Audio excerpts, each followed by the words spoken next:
Marie-Madeleine, la pécheresse de la tradition théologique, mais aussi la disciple de Jésus la plus dévouée. Marie-Madeleine est l'un des personnages les plus fascinants de tout l'Évangile. Témoin de la crucifixion et de la résurrection, elle figure parmi les femmes les plus incomprises de la Bible. Elle est la première chrétienne. La prostituée repentie était-elle en fait l'épouse de Jésus? Il flotte là un parfum de scandale. La Bible nous renseigne peu sur Marie. Est-il possible que tout ce que l'on croyait savoir sur elle soit faux? Des évangiles perdus pourraient-ils nous aider à reconstituer les pièces manquantes de son histoire et nous dire qui était réellement Marie-Madeleine?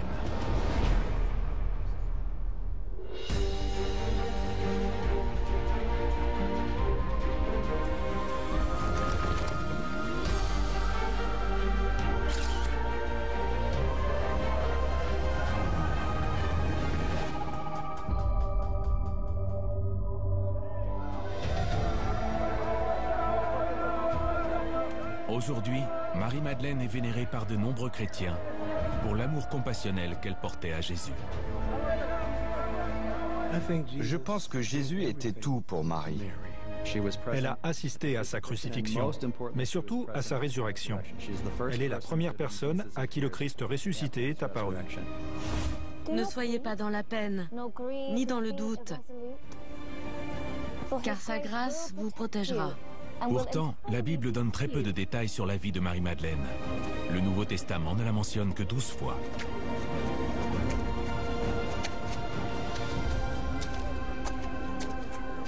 Marie-Madeleine est remarquable. Il y a très peu de mentions d'elle dans les évangiles, mais elles sont toujours au centre de l'histoire de Jésus et elles nourrissent notre imagination depuis des siècles. En réalité, un grand nombre des idées que nous nous faisons sur Marie ne sont rien d'autre que des mythes. Parmi les plus tenaces figure celui de la femme perdue, une prostituée que Jésus aurait sauvée d'une vie de péché. Elle est très souvent perçue comme une femme extrêmement séduisante, avec une charge érotique très forte. 2000 ans plus tard, il est difficile de distinguer le vrai du faux dans le récit de sa vie. Qui était réellement Marie? D'où viennent ces mythes? Et quelle était la véritable nature de sa relation avec Jésus?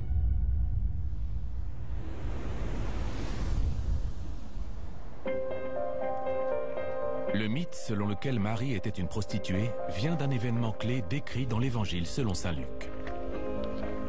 Plantons le décor. Jésus est invité à déjeuner chez Simon le pharisien.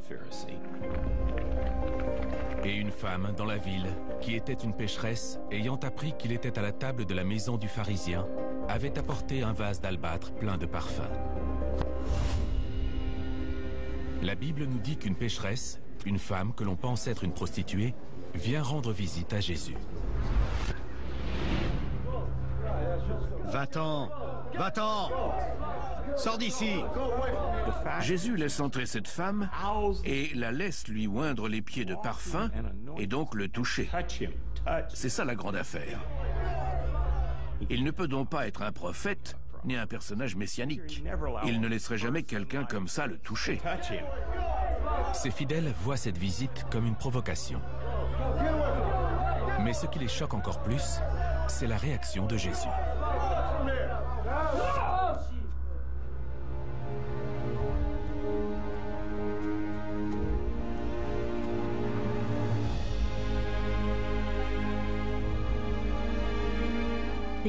Les disciples sont scandalisés. Jésus les réprimande et leur dit qu'elle aussi a droit au pardon. Elle a apporté du parfum dont elle lui enduit les pieds. Elle pleure, puis lui essuie les pieds avec sa chevelure pour faire pénitence et implorer son pardon. La Bible ne cite pas nommément cette femme perdue, mais un mythe commence à naître. La pécheresse de ce récit important serait Marie-Madeleine. Le récit de Marie-Madeleine, la prostituée pénitente, nous offre un personnage qui montre par son attitude repentante que tout le monde peut entrer au royaume des cieux.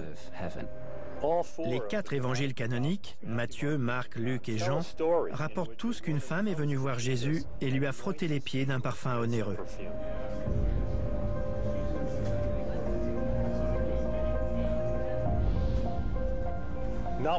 Aucun de ces 4 évangiles n'identifie cette femme comme étant Marie-Madeleine. Comment le nom de Marie-Madeleine a-t-il pu être associé à tort à cet épisode important du Nouveau Testament? La réponse se trouve 5 siècles plus tard. Cette erreur, nous la devons à cet homme, le pape Grégoire le Grand. Si Marie-Madeleine est perçue comme une prostituée, c'est parce qu'au VIe siècle, Grégoire le Grand fait une homélie dans laquelle il compare Marie-Madeleine à la pécheresse qui a lavé les pieds de Jésus. Et à partir de ce jour-là, les chrétiens ont commencé à penser que Marie-Madeleine était une prostituée. Je ne pense pas que Grégoire le Grand ait essayé de faire du tort à Marie-Madeleine ou aux femmes. Je pense que ça découle d'un manque de connaissances. Lorsqu'on arrive à l'époque de Grégoire le Grand, non seulement on a 4 évangiles qui circulent ensemble, mais on a aussi une tradition qui autorise le mélange de ces différents récits. C'est de cette erreur que naît l'image de Marie-Madeleine comme prostituée repentie. Ce mythe a occulté la réalité, et notamment les raisons pour lesquelles elle est devenue si dévouée à Jésus et a occupé un rôle central dans sa vie et sa résurrection. La vérité est bien plus troublante. Ce que dit le Nouveau Testament, c'est que Marie est possédée par des démons, et Jésus la sauve.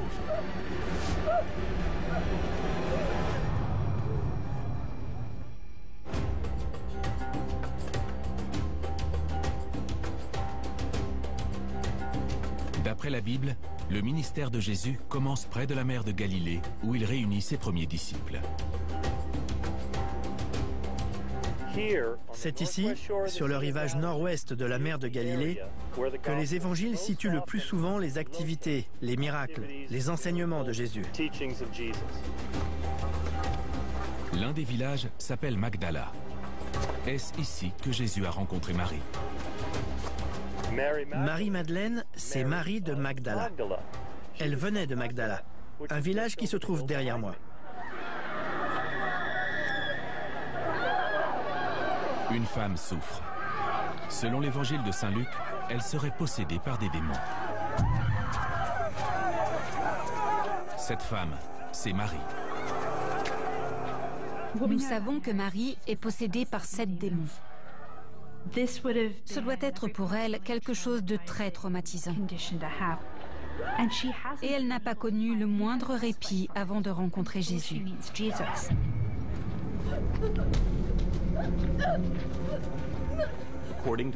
Selon la tradition évangélique, dans les cas particulièrement sévères de possession, Jésus demande aux démons de dire leur nom. Puis il exige, en les nommant, qu'ils quittent la personne.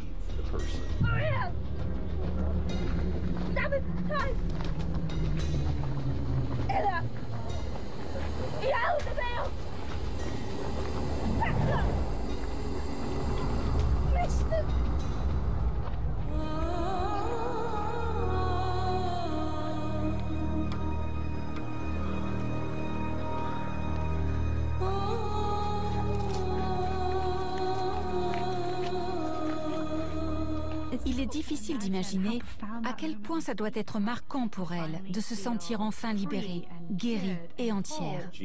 Jésus lui a rendu sa vie et elle lui est devenue entièrement dévouée.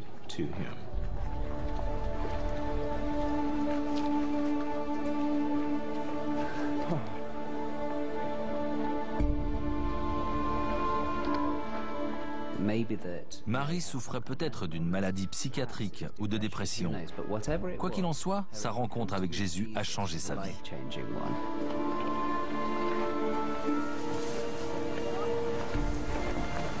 Elle suit désormais chacune des interventions de Jésus et fait partie des nombreuses femmes qui deviennent ses disciples.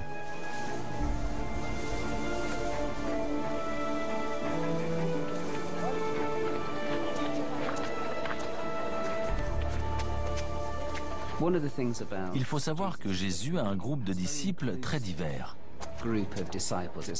C'est un mouvement très ouvert et il comprend des femmes qui très souvent pouvaient se sentir marginalisées. Alors qu'auprès de Jésus, elles ont le sentiment d'avoir une identité et retrouvent une estime d'elles-mêmes qu'elles n'arrivaient pas à avoir dans la société. Marie-Madeleine est très différente des femmes juives de l'époque. La plupart des femmes juives de Galilée vivaient dans un cadre familial. Elles étaient sœurs, mères ou épouses. Le fait qu'elle suive un prêcheur itinérant et que son nom ne soit associé à aucun homme est très inhabituel.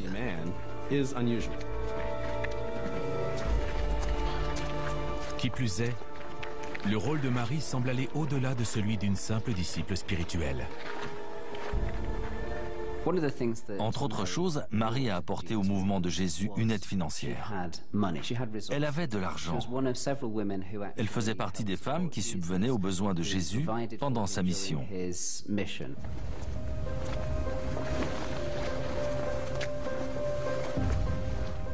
La pêche était une activité très importante à Magdala. L'argent de Marie venait de la pêche. Elle vit peut-être de la pêche et elle utilise les bénéfices de son affaire pour financer le mouvement de Jésus.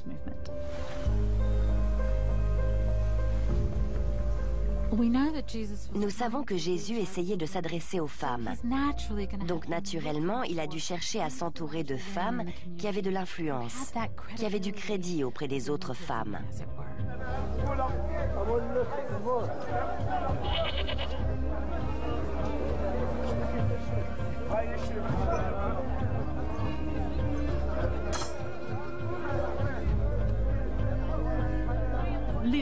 Luc décrit ces femmes qui apportent leur soutien à Jésus. Il y a Marie-Madeleine, mais également Jeanne, l'épouse de l'intendant d'Hérode, Suzanne et bien d'autres. Il y a donc un grand nombre de femmes qui aident Jésus, ce qui signifie également qu'elles l'accompagnent. Elles sont ses disciples.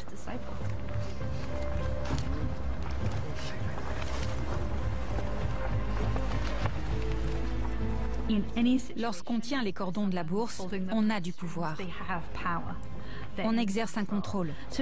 Donc, le fait qu'elle finance son mouvement ne signifie pas qu'elle puisse influencer ses enseignements, mais cela lui donne accès à Jésus.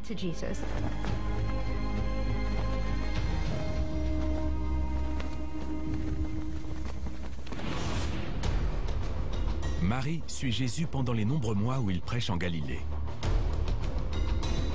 Que se passe-t-il au cours de cette période?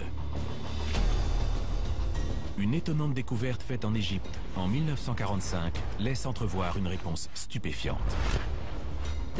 C'est la base de toutes les théories selon lesquelles Jésus et Marie-Madeleine auraient eu une liaison. Marie et Jésus étaient-ils mariés ensemble?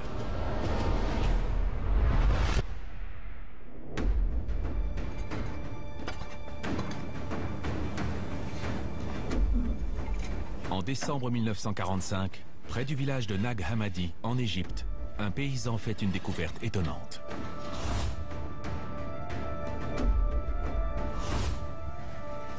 Il trouve, à l'intérieur d'une jarre en terre cuite, 13 manuscrits coptes, enterrés depuis plus de 1500 ans.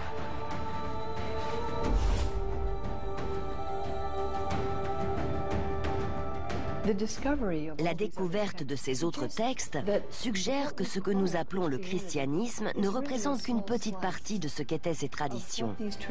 Leur champ était beaucoup plus vaste au départ.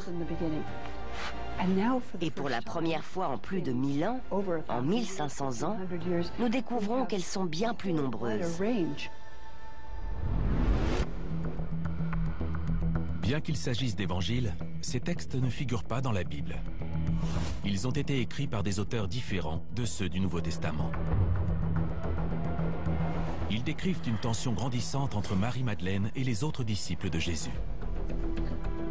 L'évangile de Thomas ainsi que d'autres sources suggèrent que le rôle de Marie au sein du mouvement était mal accepté par certains disciples, et notamment par Pierre. Pierre est décrit comme un homme colérique, volcanique, revêche, comme quelqu'un de difficile. L'évangile de Thomas retrouvé à Nag Hammadi offre une surprenante explication de cette tension entre Pierre et Marie. Nicolas Denzel-Lewis s'est rendu au musée copte du Caire pour consulter ces évangiles apocryphes. Une citation en particulier qui se trouve à la fin de l'évangile de Thomas nous donne des informations surprenantes sur la relation entre Marie-Madeleine, Jésus et les autres disciples. Il s'agit du dernier folio, le folio 51. On peut le voir? Très bien.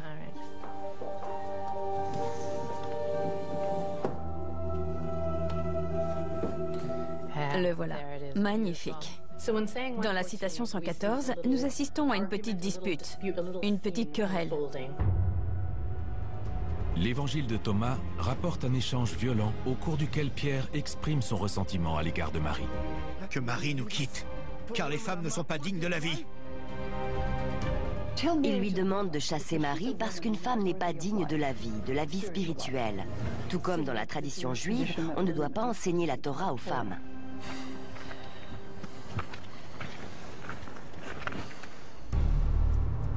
Selon un autre évangile apocryphe, celui de Philippe, il semblerait que Pierre et le reste des disciples aient une raison différente de ne pas apprécier Marie. Toutes les théories séduisantes selon lesquelles Jésus et Marie auraient été amants sont nées de ce passage. C'est le détail le plus croustillant qu'on ait. C'est la base de toutes les théories selon lesquelles Jésus et Marie-Madeleine auraient eu une liaison.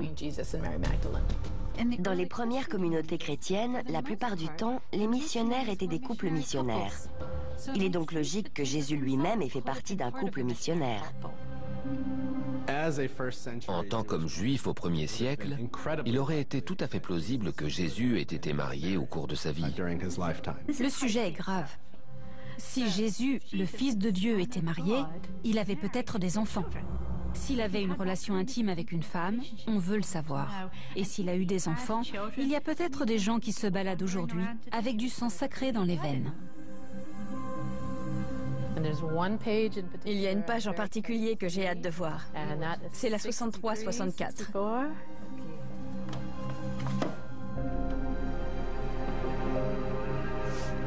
La voilà. Oui.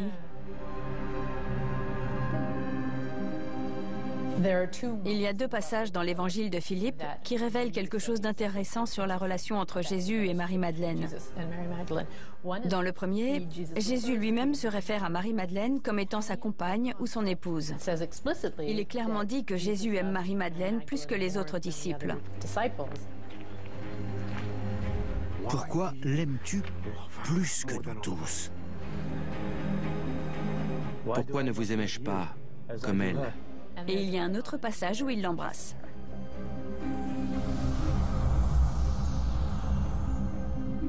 Il avait l'habitude de l'embrasser. Et puis il y a ce trou.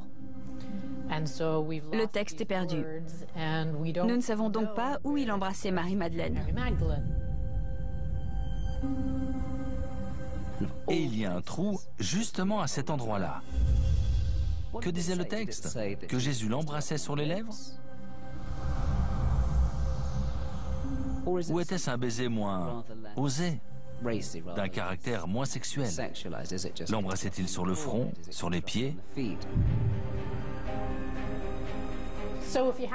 Si vous avez aimé le roman Da Vinci Code de Dan Brown, vous vous souvenez de la scène où il cite l'évangile de Philippe.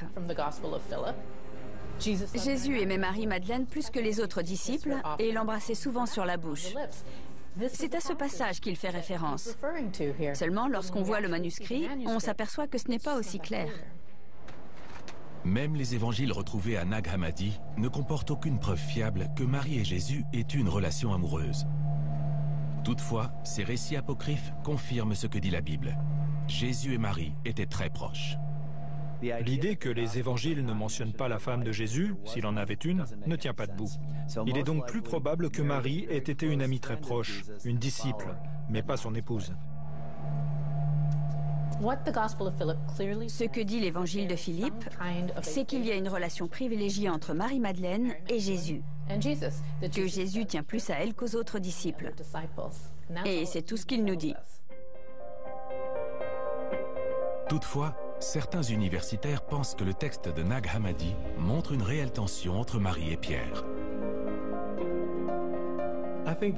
Je pense que la tension qui est décrite dans ces textes non canoniques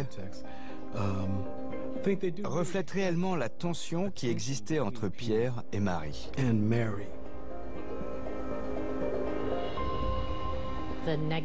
On retrouve le portrait négatif de Pierre et l'idée que Marie n'est pas entendue ni respectée dans l'ensemble des sources. Ce qui pousse nombre d'entre nous à penser que cela pourrait reposer sur une vérité historique. Quoi qu'il en soit, les manuscrits de Nag Hammadi ne sont pas considérés comme aussi fiables que les évangiles du Nouveau Testament, écrits plusieurs décennies plus tôt. Les évangiles de Matthieu, Marc, Luc et Jean sont des documents du 1er siècle. Au tout début, le mouvement chrétien se cristallise autour de ces textes, et lorsque d'autres apparaissent, ils sont accueillis avec méfiance, et ils ne font pas autorité comme les 4 premiers. Ce que nous dit le Nouveau Testament, c'est que Marie est aux côtés de Jésus au moment de sa crucifixion. Marie-Madeleine, ainsi qu'une ou deux autres disciples, sont restés à ses côtés jusqu'au bout. Elles ne l'ont jamais laissé. Elles l'ont suivi de Galilée jusqu'à Jérusalem, jusqu'à la croix. C'est une disciple, une fidèle. Son engagement est entier. Alors que cela fait des mois qu'elle l'accompagne, la loyauté de Marie-Madeleine envers Jésus va bientôt être mise à l'épreuve.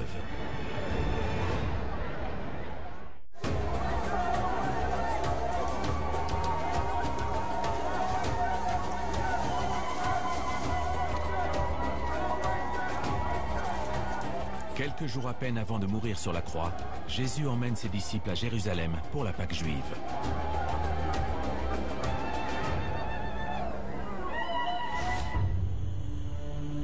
La nuit durant laquelle Judas va le trahir, Jésus invite ses apôtres à partager un dernier repas.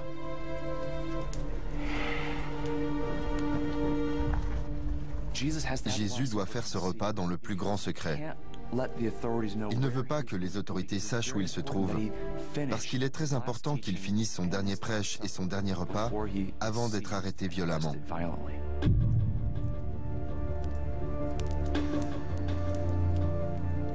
Marie-Madeleine et Marie, la mère de Jésus, ne sont pas présentes au dernier souper, parce que Jésus sait qu'il est sur le point d'être trahi.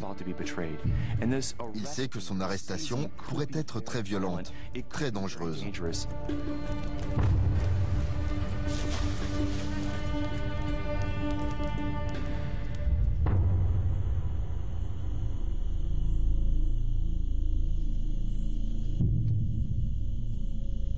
Après avoir été trahi par Judas, Jésus est arrêté, jugé et condamné par Ponce Pilate à être fouetté et crucifié.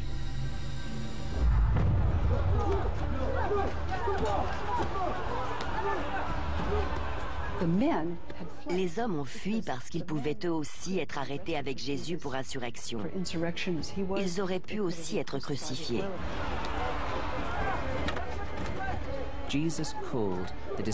Jésus appelle ses disciples à le suivre, mais la plupart d'entre eux ne suivent pas Jésus au moment le plus important, c'est-à-dire sur le chemin de la croix.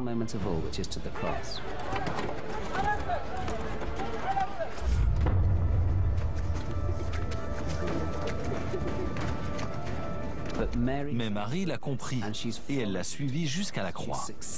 Elle a réussi là où de nombreux hommes ont échoué.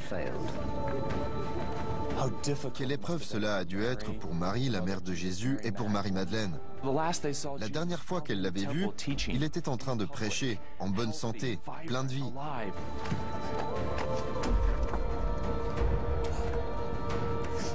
Cela en dit long sur l'engagement de Marie et des autres femmes, sur leur dévotion envers Jésus, sur leur volonté d'être avec lui dans cette épreuve. Elles assistent à la crucifixion.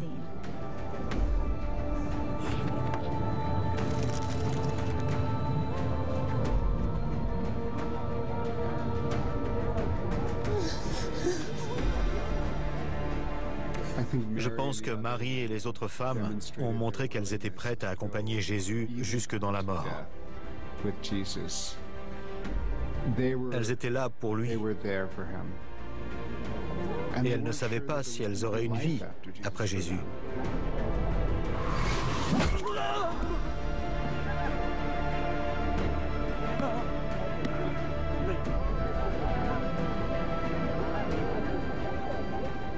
Marie voit ses chairs lacérées. Marie voit la couronne d'épines s'enfoncer sur son front. Marie voit le sang couler sur sa peau.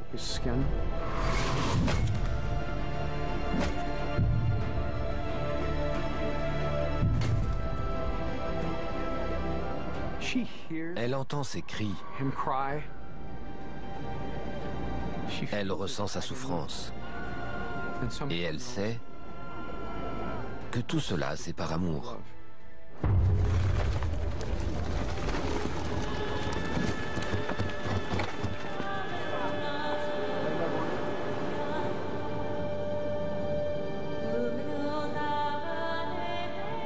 Personne ne veut mourir seul. Et je sais que Jésus ne voulait pas mourir seul, parce que dans les récits de la crucifixion, il demande à Dieu pourquoi il a été abandonné. Donc, savoir que Marie et les autres femmes étaient présentes l'a certainement réconforté. Cela doit être réconfortant de savoir que, lorsqu'on a été abandonné, il y a encore des personnes qui tiennent à nous.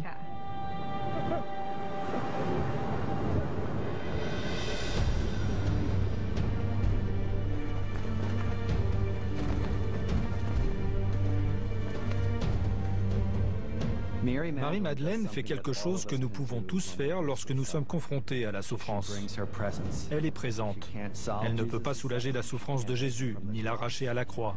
Mais elle est là pour lui. Souvent, lorsque nous sommes face à quelqu'un qui est mourant ou malade, nous pouvons prendre exemple sur Marie-Madeleine et être présents. Il a été abandonné par ses disciples masculins les plus proches, mais Marie-Madeleine est toujours là. Dieu merci, elles étaient là pour l'accompagner dans cette épreuve. Il n'était pas seul à la fin, grâce au courage de ces femmes. Je pense que ça a dû être un réconfort pour lui.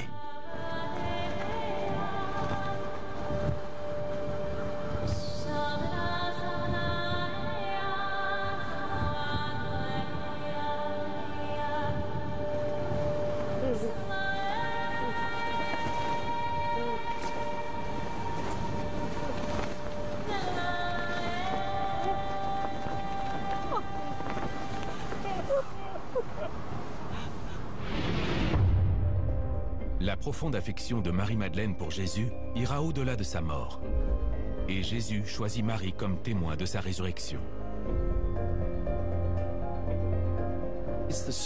À cet instant extraordinaire où elle entend celui qu'elle aime dire son nom, elle reconnaît immédiatement Jésus.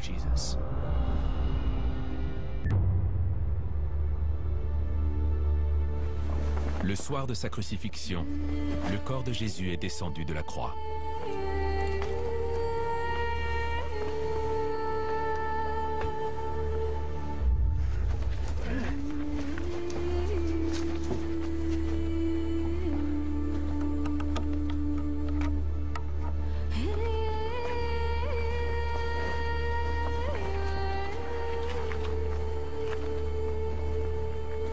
Il est déposé dans un tombeau, enveloppé d'un simple linceul.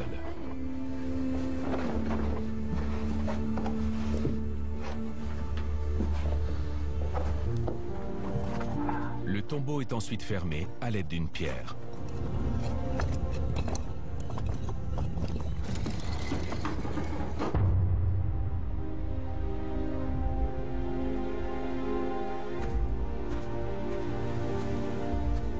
Deux jours plus tard, le dimanche matin, Marie se rend au tombeau de Jésus. Marie-Madeleine se rend au tombeau parce que le sabbat est terminé.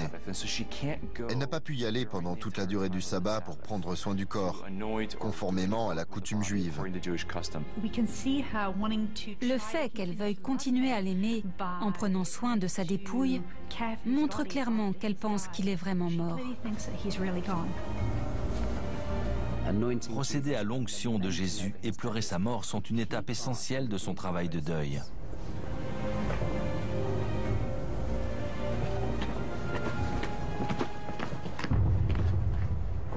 La pierre a été déplacée.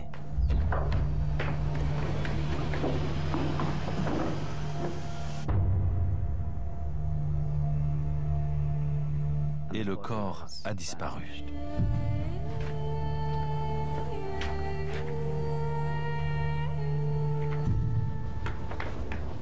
Elle pense que quelqu'un a volé le corps. Or, les sépultures ont une immense importance dans l'Ancien Monde et il en est privé. On a enlevé le Seigneur et je ne sais pas où il est.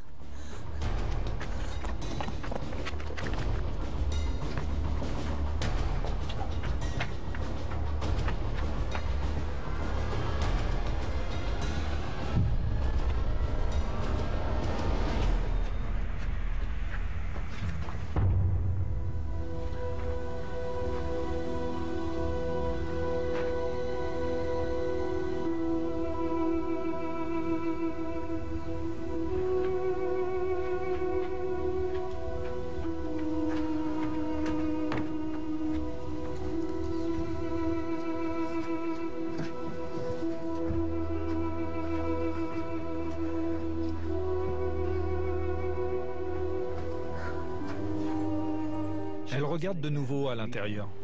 Puis lorsqu'elle s'éloigne, elle voit un homme qu'elle pense être le jardinier.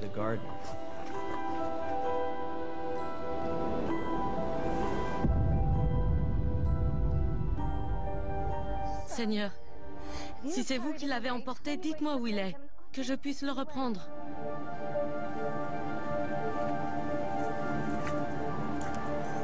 Marie. C'est elle qui est restée avec lui à la croix. C'est à elle qu'il est apparu en premier, après sa résurrection. Maître. Quand elle le retrouve, on a du mal à imaginer la joie qu'elle a dû ressentir, surtout après avoir été accablée par un tel chagrin. C'est un moment incroyablement touchant et intime de reconnaissance entre ces deux personnes, le maître et l'élève. Ne me retiens pas. La première chose qu'elle veut faire, c'est étreindre celui qu'elle a accompagné et aimé. Alors Jésus lui dit qu'elle ne doit pas le retenir.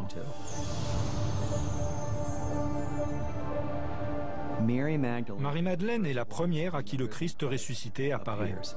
Elle a donc une immense importance dans le christianisme. Pendant 1 heure ou 2, Marie-Madeleine est la seule personne à savoir que le Christ est ressuscité. Donc Marie-Madeleine représente l'Église.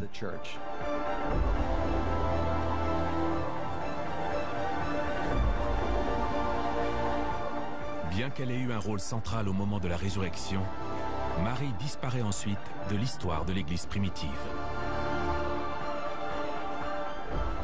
L'un des grands mystères du début du christianisme, c'est ce qu'est devenue Marie-Madeleine, parce qu'elle est dans les évangiles à chacun des moments clés de la fin de la vie de Jésus. Elle est à son tombeau, elle assiste à sa résurrection, et ensuite on ne parle plus d'elle.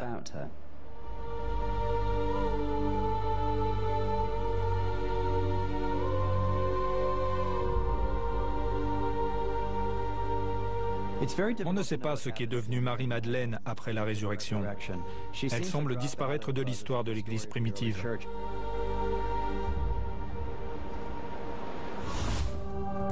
C'est désormais Pierre qui devient l'un des chefs de file du mouvement de Jésus. Pierre devient un personnage puissant de l'Église. Il est celui à qui Jésus a confié les clés du royaume des cieux. Il va voyager à travers l'Empire romain, tout comme Paul. Il finira à Rome et deviendra le premier évêque, le premier pape.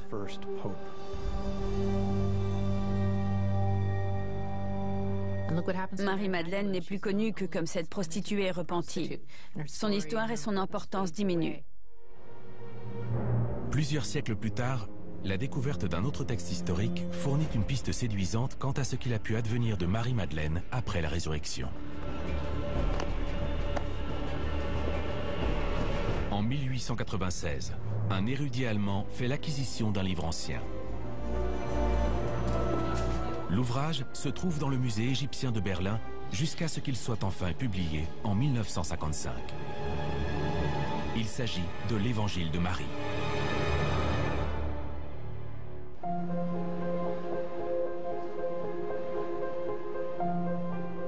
C'est l'un des plus grands mystères de la Bible. Qu'est-il advenu de Marie-Madeleine après la résurrection? La découverte d'un évangile qui porte son nom contient peut-être la réponse. La découverte de ce texte au XIXe siècle suscite un grand enthousiasme parce qu'il s'agit du premier évangile qui porte le nom d'une femme.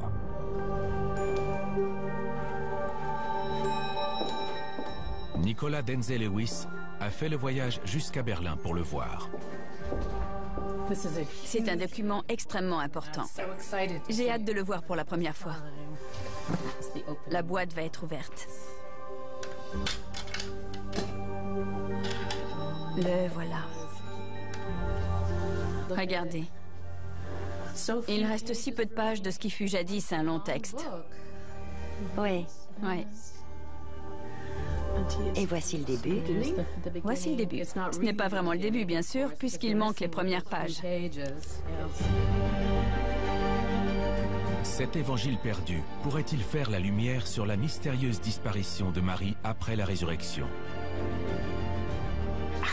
Découvrir un nouveau texte qui nous parle de Marie-Madeleine et de sa relation avec Jésus, c'est vraiment très exaltant.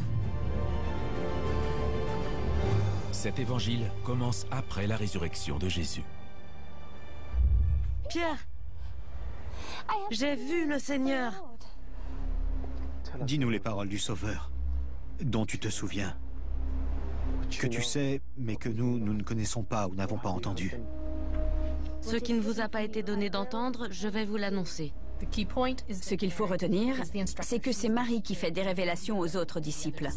Elle parle avec autorité, à tel point que les disciples masculins sont mal à l'aise. Ne soyez pas dans la peine, ni dans le doute, car sa grâce vous protégera et vous accompagnera. L'évangile de Marie suggère que sa relation avec Jésus déplaît à Pierre. Lorsque Marie a terminé, une dispute éclate entre Pierre et elle. La préférait-il à nous? Que crois-tu? Que j'ai inventé cette vision ou que je mente à propos du Sauveur? Il s'agit clairement d'une lutte pour le pouvoir, pour établir qui va prendre les rênes et poursuivre les enseignements de Jésus et ses missions. Pierre considérait peut-être que c'était à lui que devait revenir la place de premier disciple. Et cela sans doute parce que c'était un homme avant toute autre chose.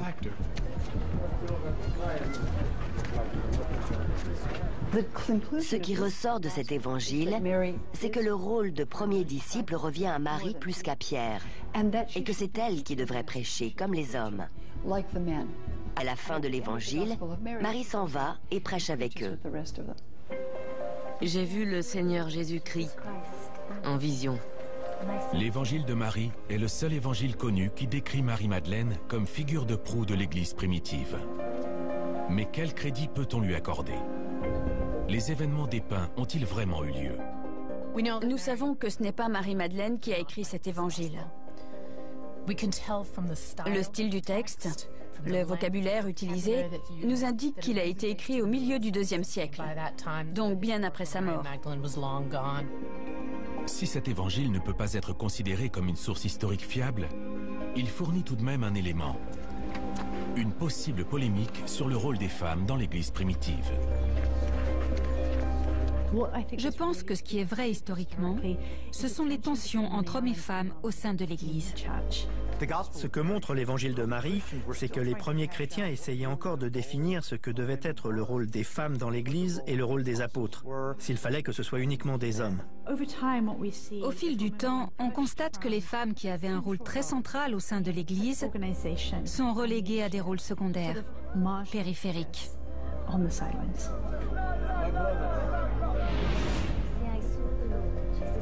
Si l'évangile de Marie ne peut pas être considéré comme un récit fiable, où peut-on trouver une autre explication au fait que Marie-Madeleine disparaisse de l'histoire de l'Église primitive?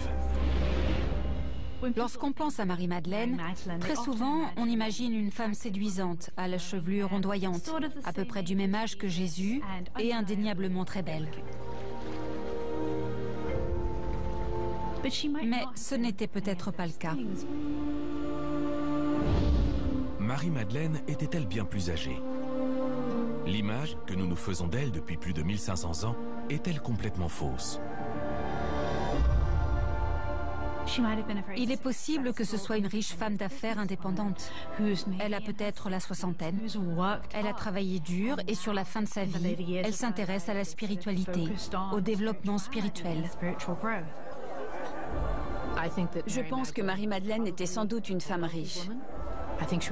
Je pense que c'était une femme âgée qui avait les moyens d'aider Jésus et de financer le mouvement de Jésus. Il est possible qu'elle n'ait pas survécu longtemps à Jésus, et c'est ce qui expliquerait qu'on n'en entende plus parler. C'est une hypothèse intéressante. Mais quelle que soit la vérité sur son âge, une certitude demeure. Jésus a tendu la main à cette femme possédée. Elle est devenue sa disciple la plus proche et un exemple pour tous ceux qui allaient lui succéder.